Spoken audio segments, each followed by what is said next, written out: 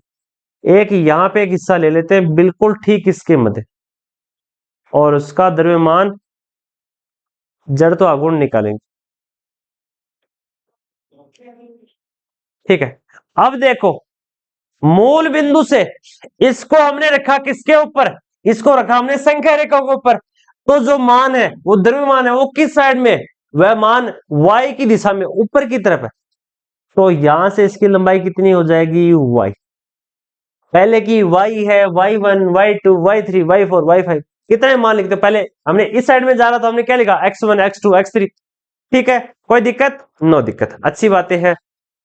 ये है एक ट्राइंगल, ट्राइएंगल, ठीक है। इस ट्राइंगल में क्या होता है, इस ट्राइंगल में कुछ नहीं होता, इसमें भुजाएं होती है। इसका मास कितना है, इसका मास है m। दूसरी चीज, इसकी हाइट कितनी है, हाइट है इसकी कैपिटल H के बराबर, और इसकी ब्रेंथ कितनी है, ब्रेंथ BRENTH, ब्रेंथ कितनी है, ब्रेंथ है B। अब आप सोचोगे सर त्रिभुज में तो ब्रेंथ नहीं होती, क्या जरूरी है कि त्रिभुज ही हो, कुछ मोटी आकृति हो सकती है, कुछ फॉर्म का ऐसी आकृति हो सकती है जो त्रिभुज के आकार की हो, या कुछ ऐसे जो प्रिज्म आते हैं, ऐसे कुछ प्रिज्म आते हैं वो त्रिभुज आकार होता है, या फिर किसी कोन का ऊपरी हिस्सा कुछ ऐसा ही बनता है, क्या बच्चों, हाँ। तो उसमें उसमें कुछ चौड़ाई हो सकती है, इसलिए हमने उसको लंबाई नहीं, उसको थोड़ा ब्रेंथ माना है। हमने 1D का नहीं माना, हमने 2D का माना, यानी उसमें लंबाई भी होगी साथ साथ उसकी कुछ चौड़ाई भी होगी, ठीक है, हाँ। तो देखो क्या हो जाएगा, DI, लिमिट कहां से कहां तक होगी, y की लिमिट होगी 0 से लेकर h तक की लिमिट होगी या नहीं होगी, होगी। अब देखो, इस त्रिभुज, यहां दो त्रिभुज हो जाएंगे, एक नीचे वाली त्रिभुज, देखो ABC, एक बड़ी त्रिभुज है, एक त्रिभुज हम कितनी लेते हैं, एक त्रिभुज हम लेंगे DEC, और एक त्रिभुज हम लेंगे ABC, इसको निकालने में आसानी हो इसलिए। त्रिभुज का एक नियम कहता है कि दो त्रिभुज दे रखे हैं, अगर वह सर्वांग सम है तो उनका आधार, तो इन त्रिभुजों का आधार कितना है, एक त्रिभुज का आधार कितना हो जाएगा, एक त्रिभुज का आधार हो जाएगा L, दूसरी त्रिभुज का आधार, बड़ी त्रिभुज का आधार कितना है B, तो इनका हाइट का फॉर्मूला क्या होगा, h माइनस वाई बट्टा y। ये एक चीज होती है, ये हम मैथ में पढ़ते हैं 10th मैथ में, त्रिभुजों की सर्वांग समता का नियम उसके अनुसार आएगा, केवल आपको तो याद ही रखना, ठीक है। हाँ देखो, ये हो जाएगा 0 से h तक dm, x की जगह क्या आ जाएगा, x की जगह आ जाएगा y स्क्वायर, क्यों, क्योंकि 0 से ऊपर के मान y स्क्वायर, ठीक है। कोई दिक्कत, नो दिक्कत, अच्छी बात है। तो DI बराबर मान हो जाएगा 0 से h, L लंबाई भी है, DM y स्क्वायर, ठीक है। DI बराबर क्या मान आया, L का मान क्या रख सकते हैं, L का मान रख सकते हैं हम 0 से h, L बराबर क्या रख सकते हैं, h माइनस वाई बट्टा y into B, DM into Y square. अब देखो कुछ मान चेंज करेंगे, एरिया कितना है इसका, एरिया है L इंटू DX, लंबाई इंटू चौड़ाई, लंबाई कितनी है L और चौड़ाई कितनी है DX, सॉरी DX नहीं dy भूल गया मैं। और इसकी द्रव्यमान कितना होगा, द्रव्यमान DM की जगह क्या रख लेंगे, L dy इंटू सिग्मा, ठीक है। और इसको काफी लेंथी लेके करेंगे तो आसानी होगी। देखो नए पेज से लेते हैं, देखो नए पेज यहाँ पे रख दो। आई बराबर आई बराबर 2m, ये मान इस फॉर्मूले में रखेंगे तो मान आएगा 2m बट्टा बी एच। क्यों रखेंगे? क्योंकि सिग्मा बराबर होता है 2m बटा, क्यों होगा देखो वापस देखो, आपको रटना नहीं है सीखना, इसलिए आसानी से देखो। सिग्मा क्या होता है? सिग्मा होता है m बट्टा त्रिभुज का एरिया कितना होता है? 1/2 आधार इंटू ऊंचाई। सिग्मा बराबर होता है m 1/2 आधार कितना है b इंटू, ये m कहा चला जाएगा, ये m चला जाएगा ऊपर तो हो जाएगा b बराबर h। ये मान सिग्मा का आप उसके अंदर रख दो तो I बराबर 0 से h 2m बट्टा बी एच। यहां से क्या लेना है? यहां से लेना है h माइनस वाई बट्टा वाई, एच वाई बट्टा वाई और इंटू बी। ठीक है, हाँ ये लेना है इसको h माइनस वाई, हाँ एल क्यूब, ये चीज इसका लेना है और डी वाई। देखो I बराबर 2m/bh, b को अंदर से बाहर लाएंगे, बाहर आ जाएगा b से, b कैंसिल आउट तो ये क्या हो जाएगा h l cube minus h l cube, ये एल ही y y y y y के मान y cube minus y cube. ये क्या हो गया है, क्या हो गया? वापस देखो, वापस वापस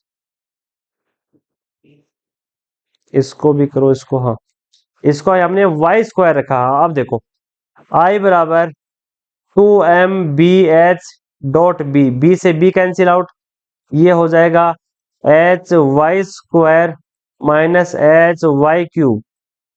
ठीक है, हाँ ये इसके साथ बाहर की बाहर ही है, कोई दिक्कत नहीं है, 0 से h तक डी वाई।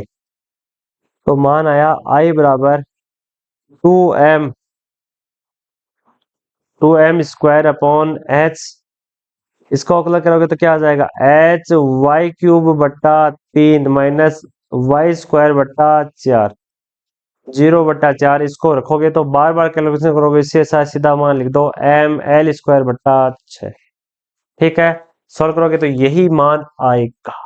ठीक है बच्चों, ये सारी चीजें थी मेन मेन चीजें। हमने क्या पढ़ा दिया एक बार वापस देख लो, जो आज पढ़ाया उसको वापस देखो, आसानी होगी।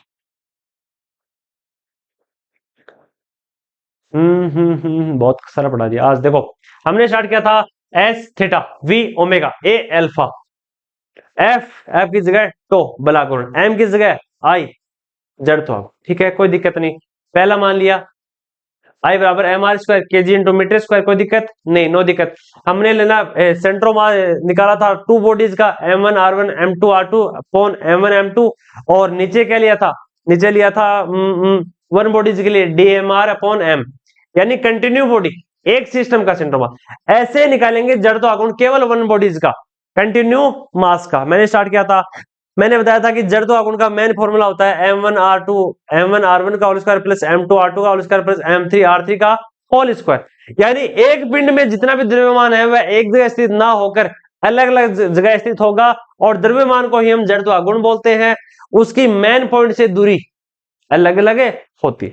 ठीक है, पहले हमने एल लंबाई की एक छड़ ली, उसका सेंट्रोमास, उसका जड़त्व आघूर्ण निकाला, सेंट्रोमास भी निकाला तो कहा होता है L/2 दूरी पे होता है, उसका जड़त्व आघूर्ण कितना होता है एम एल स्क्वायर बट्टा 12।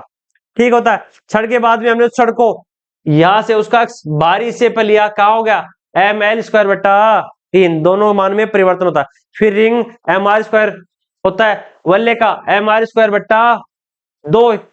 फिर हमने सिलेंडर का लिया, ठोस सिलेंडर का लिया, फिर हमने त्रिभुज का लिया। ये सारे मान याद है, केवल आपको इनके सारे आखिरी मान याद है, एक पेज में लिख लेना, बाकी नोटिस। ठीक है, आज के लिए इतना ही। जिन बच्चों को कोई दिक्कत हो कमेंट सेक्शन में पूछ लेना। बाकी हमारा टेलीग्राम चैनल है आर्यन एकेडमी के नाम से, और संडे को आपके टेस्ट चलते हैं, जरूर से अटेंड किया करो। आज के लिए इतना ही, थैंक यू, धन्यवाद, टाटा बाय, गुड बाय।